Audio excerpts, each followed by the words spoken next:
Free City. Et j'ai tout ce dont j'ai besoin. Sauf une chose. Hey!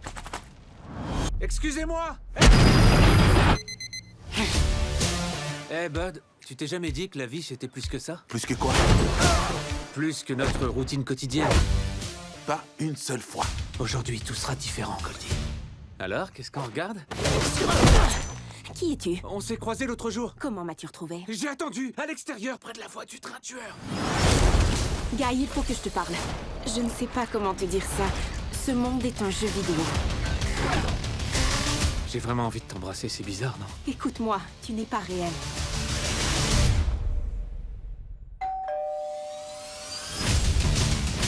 Tu as laissé qui t'embrasser? Guy.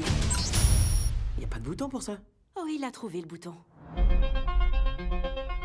Buddy, si on n'est pas réel, est-ce que ça veut dire que ce qu'on fait n'a aucune valeur? Écoute, aujourd'hui, j'essaie d'aider mon meilleur ami qui traverse une mauvaise passe en ce moment. Si ça, c'est pas réel, je sais pas ce qui est réel. Millie, je sais que ce monde n'est qu'un jeu. Mais cette ville, ces gens, c'est tout ce que j'ai. Merci, Guy. Qui est ce gars? Ce personnage haut en couleur du jeu vidéo Free City fait parler de lui en jouant les gentils. Qui est le gars à la chemise bleue? C'est parfaitement exact. Qui est-il ou qui est-elle? En effet. Ce loser bousille mon jeu, ok? J'en ai rien à faire qu'il s'appelle Arnold Schwarzenegger. Hasta la vista, Terminator l'œil. On se débrouille bien! Guy, dans 2 jours, ce monde n'existera plus. Tu disparaîtras en même temps que cette ville. Et si on essayait de le sauver?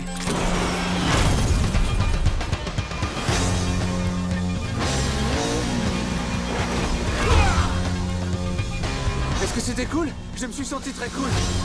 On peut changer notre monde. Nous devons unir nos forces. Je sais pas ce qu'on est en train de vivre, mais c'est très fort! C'est la toute première fois de ma vie que je prends le volant. J'aurais aimé que tu le dises avant. Ouais! Ouais. T'es le meilleur, chemise bleue, on t'adore. Merci! Attention devant vous! Ils avaient l'air sympas.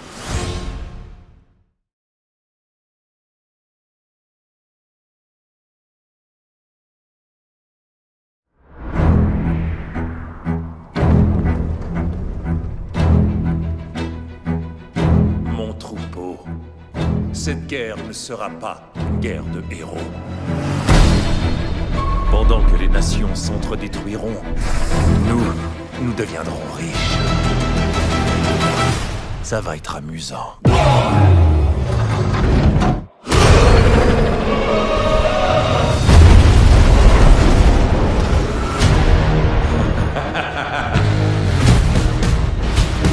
Vous ne pouvez pas m'enfermer ici alors que le monde court à sa perte. Mon fils, le monde est gouverné par la corruption et la cupidité. Nous devons intervenir. Assurément.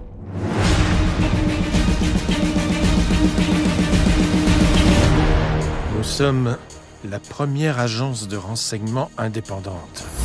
Raffinés, mais brutaux. Civilisés, mais sans pitié. Bienvenue au club. C'est très astucieux. L'heure est venue de verser de l'huile sur le feu de la révolution. Oui, mon berger. Bienvenue, monsieur l'Anglais. Rasputin, votre réputation vous précède.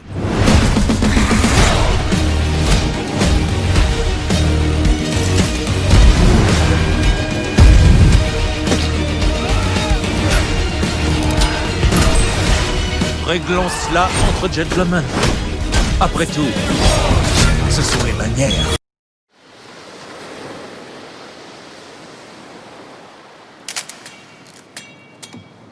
I've told this story so many times, it's almost like it's a fantasy.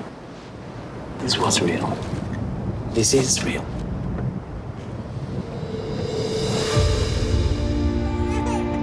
You know, we both deserve to be happy. Are you happy? Yeah, sure. Oh, that's convincing. Why are we even together anymore? We have a newborn baby. We just closed escrow. You want to split up? I want to...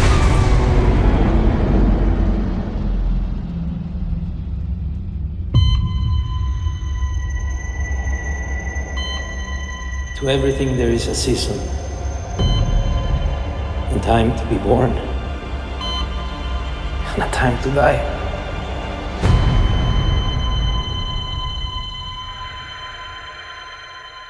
Should we start from the beginning?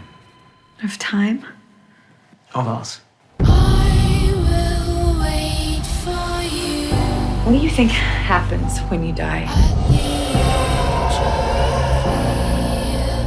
What if it's some extension or manifestation of your fears? Somebody help me! What's happening to me? Give me your hand. It's too late. But you're not dead yet.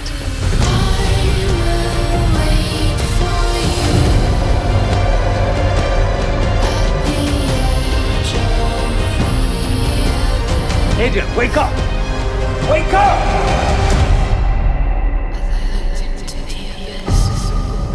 This wasn't the beginning of the end. This was the moment when I told you I love you.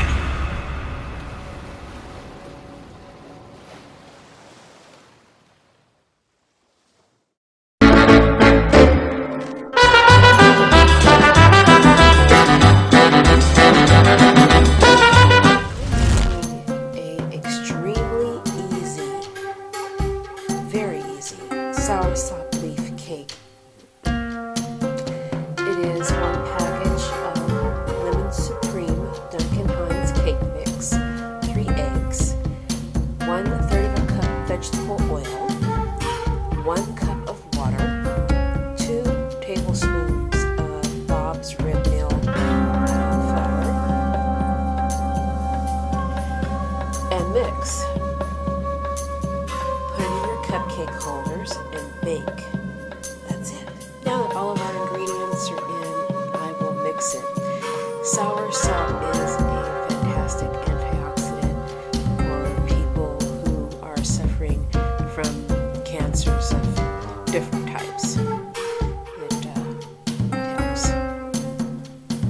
If you'd like to purchase soursop leaf, you can go to healinghandsmagazine.com and follow the link to purchase it.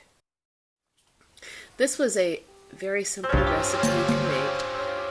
For our glaze, I added 2 tablespoons of soft butter in a hot container and stirred it until it was almost liquid. I added 1 tablespoon of vanilla and 2 tablespoons of milk and combined it, and then I added 1 cup of confectionate sugar and stirred, and then I put this simple glaze on top of our soursop leaf cupcakes, and it's fantastic.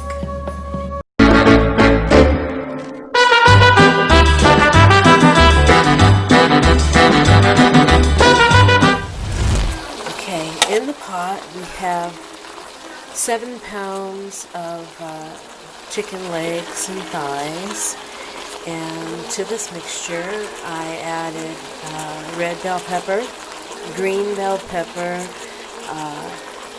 garlic, red onions, half a teaspoon of black pepper, and 3 tablespoons of this seasoning, which is James Mix It Up seasoning. To this, I'm going to add about a teaspoon of rosemary. Just sprinkle it around. Stir it up. I put the chicken in the wok with no liquid, and I'm just letting it, this is part 1 of it, by the way, I'm just letting it cook in its own juices for a while. Then after chicken kind of makes its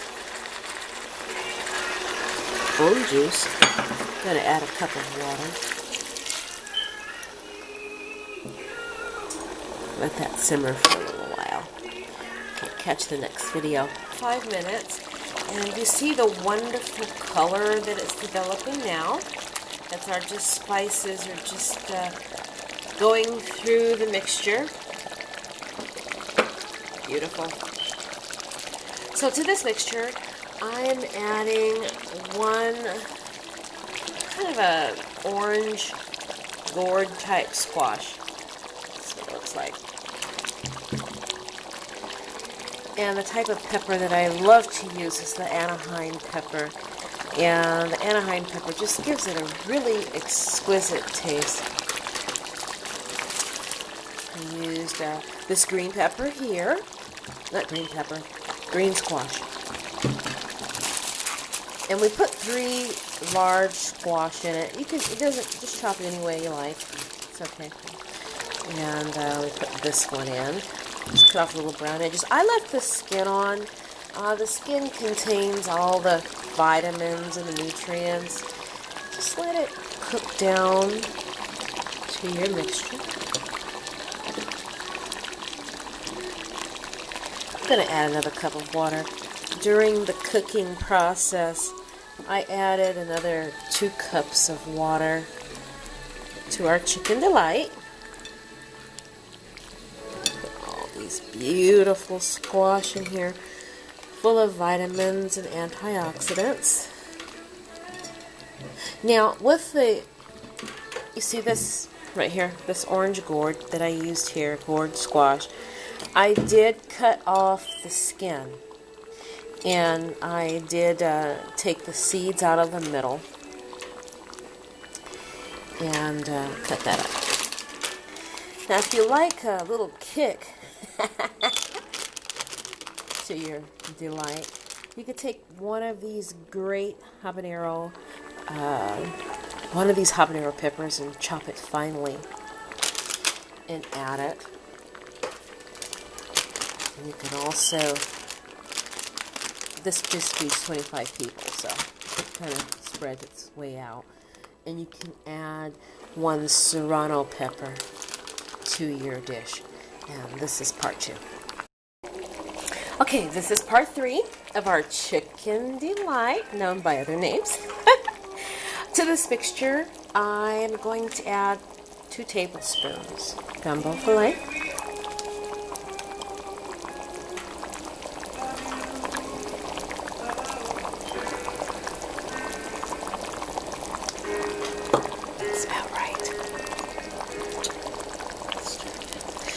Now, while I was cooking this, if you notice,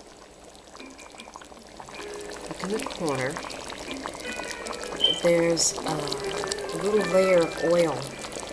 As you are cooking this, you want to remove this liquid, the oil. You just skim it off the top as you go. You should be able to get at least 1 cup, 16 tablespoons, remove at least 16 tablespoons of the oil that floats to the top from your delight. Now adding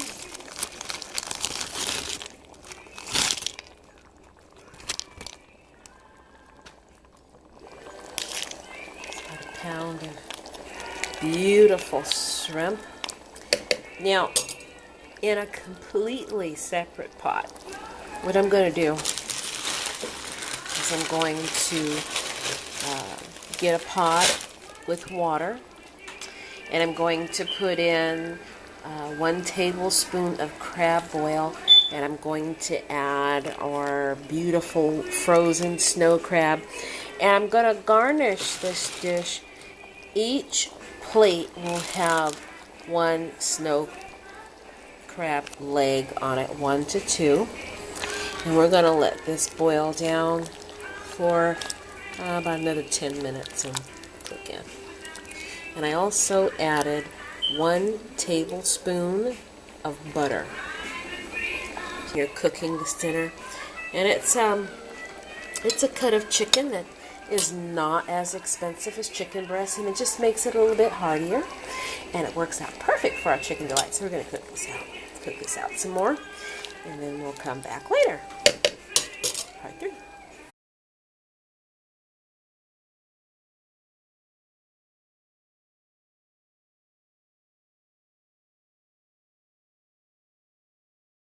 My food pantry rolls out the red carpet for people that need something as simple as a meal, period.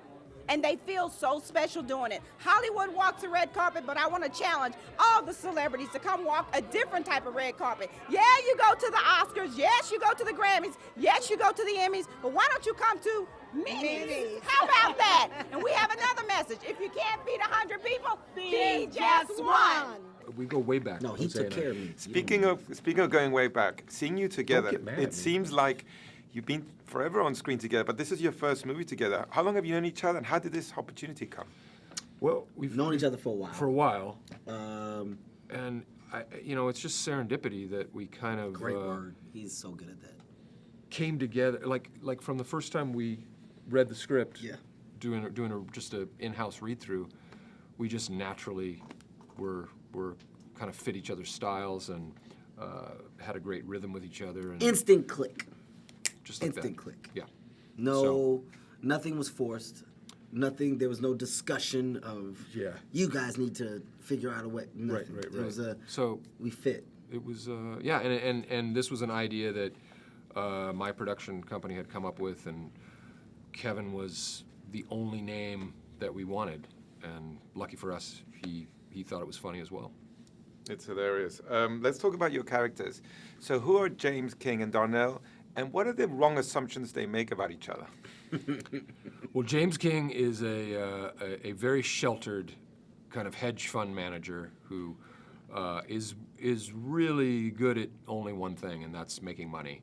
And outside of that, he doesn't really know how to talk with people in the real world or even function in the real world. And of course, we find out that he's been accused of embezzling, and that in 30 days he's going to go to prison. And that's when he runs across Darnell, who he doesn't realize he's been crossing paths with him for years and years. He works in the same building. I am a guy who's, I've been dealt a bad hand, I guess you can say. I'm a guy that's married, kid. I'm living in a situation that I just don't want to be in anymore. This course is kind of, it's really ran its course, I guess I should say. And I want to move. I want to put my daughter in a better situation. I want to just get out of this neighborhood. I want my business to progress instead of digress, and it just isn't working. And the opportunity comes for me to give a presentation for what I think could be a great plan. And James King is a guy everyone knows he's the smartest guy with money, and I give him a presentation and I'm shut down. Right. And not only does he shut me down, he gives me advice that really doesn't pertain to my life at all. It's like he gives me the advice of another guy that works in stocks, I guess you could say. And James wrongly assumes that because of Darnell's socioeconomic background that he's spent time in jail. And before Darnell's about to punch him in the face, he offers him a sum of money that would change his life. That would literally change my situation. To teach him how to survive in prison, and that kind of begins the story. That's a great premise, I have to admit. And by the way, speaking of going to jail or preparing these roles, how did you prepare these roles? Because I believe you actually even visited a jail, right? We shot in a jail. I mean, you shot. I shot have to go to jail. In a jail. I actually, I do have a friend who spent time in minimum security prison, 8 months for some tax evasion, and I did kind of talk to him about his experience, just to see, what that whole thing felt like. So there's a little bit of preparation there. Following up on that, as outrageous as the situations that happen, and everything that goes on, the truth is that this comedy is grounded in reality, which makes it even funnier. Mm-hmm. Yeah, it really is. I think that's what's amazing about it. You got to credit that to the writers, as well as the director and all the producers at hand, and making sure that we not only had a good comedy, but giving Will and myself a vehicle that we could have levels with, and it's great to be funny. It's easy to be funny, but to make it believable and to ground it, that's the task that you really want to accomplish. Because if you can do both, then you really have a movie. You really have something that's going to keep people's attention, and at the end of it, they're going to walk away and go, wow, not only was it funny, but there was some stuff in there. There was some there was some underlying little messages in there, and I get it, and I think we have that in this film. Next I'm adding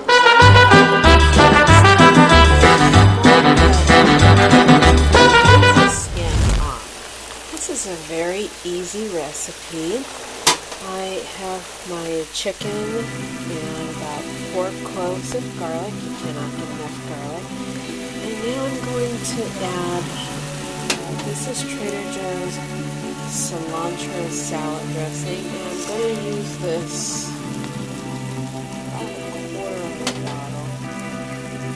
It's just going to give a wonderful flavor. About a tablespoon of sriracha. This is adding a lot of color and it's thickening, so we're about halfway through the process. We're going to add 3/4 of a cup of water. Let it cook a little bit. While we're still cooking and our chicken is still simmering, I'm going to add about a teaspoon of salt. This is still cooking and it's going to cook on a low heat for about 1 hour. Okay, now I'm going to add 1 cup of chopped celery. I'm going to reduce that down a bit.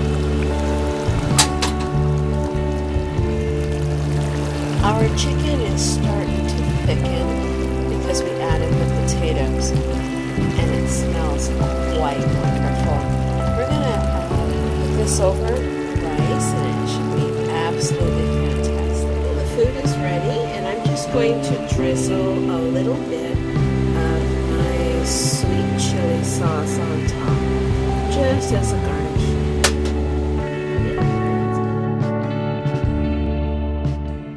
So, for those who are not familiar with the TV series or your characters, can you tell us who you play, where we left off with you, and where we're picking up with you in the film? So I play Vincent Chase, who is a movie star and has brought his friends and his brother to Hollywood and gives them an opportunity to experience what it's like to live a lifestyle of the rich and famous. At the end of the series, Vince is off to get married, and when we pick up in the movie, he has separated from his fiancée after 6 days, and his wedding party is now a divorce party.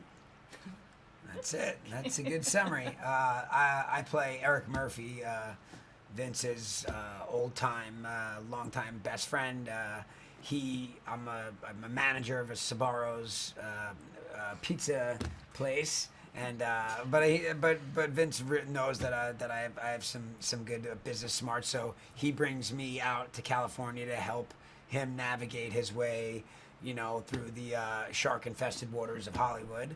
I'm kind of a hopeless romantic, so there's this on and off again, love story with a character named Sloane, played by Emmanuel Shrieky, and her and I certainly have had our ups and downs. And at the end of the show, we're about to break up, and she tells me that she's pregnant, and then we pick up at the movie, and it's us trying to get back together to start a family. And the whole time, the entourage and Vince are trying to convince him to have more fun.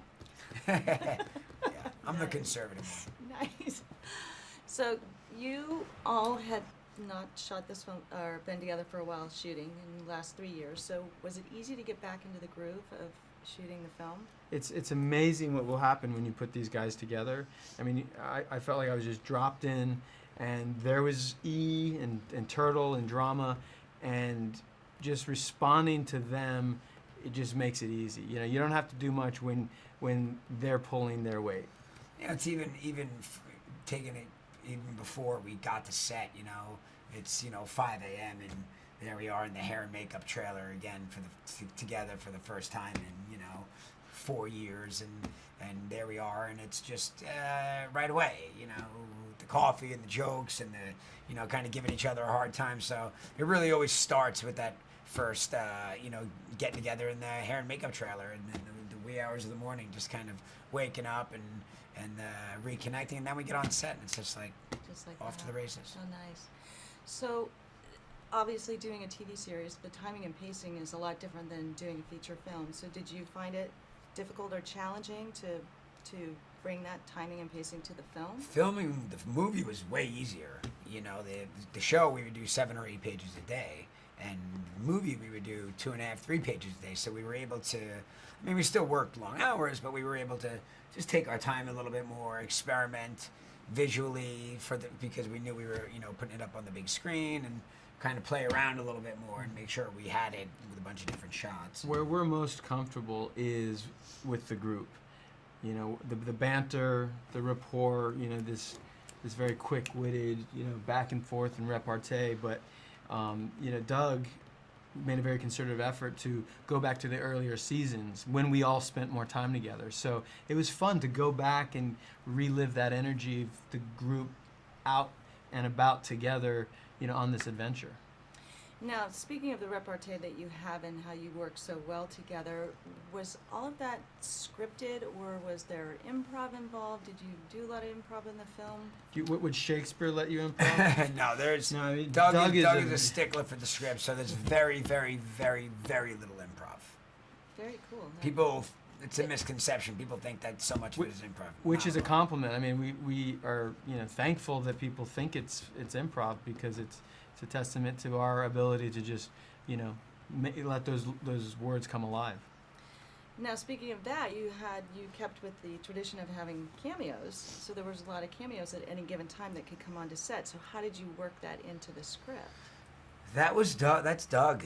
You know, Doug had an amazing ability to be like, "Hey, you can come by tomorrow? Sure, okay." And then Doug would sit up at night and try to figure out a way to organically work a cameo into the script, and he's mastered it over the run of the series, and that just carried. A lot of that had to be spontaneous, because to try and schedule Yeah. all of those people, It's impossible. Yeah, so it was a lot of spontaneity. It's like, hey, show up tomorrow, and we'll try to work you in there. There's kind of That's crazy. Now, for those audiences that have not seen the film, do you feel that this will be a great payoff for them, that it can stand on its own? Absolutely, 100%. You don't have to have seen the show, but you'll wish you had once you see the movie, because it's such a great ride, and you get to live in this, like, you know, behind the scenes look at a world that not a lot of people have the opportunity to experience. The hope that if you've never seen the show before and you watch the movie and you enjoy the movie, that maybe you actually go back and watch the series. You know? Yeah, I think that's what's going to happen. Anyway, it was great. Thank you very much. I appreciate it. Nice to meet you. Thank you.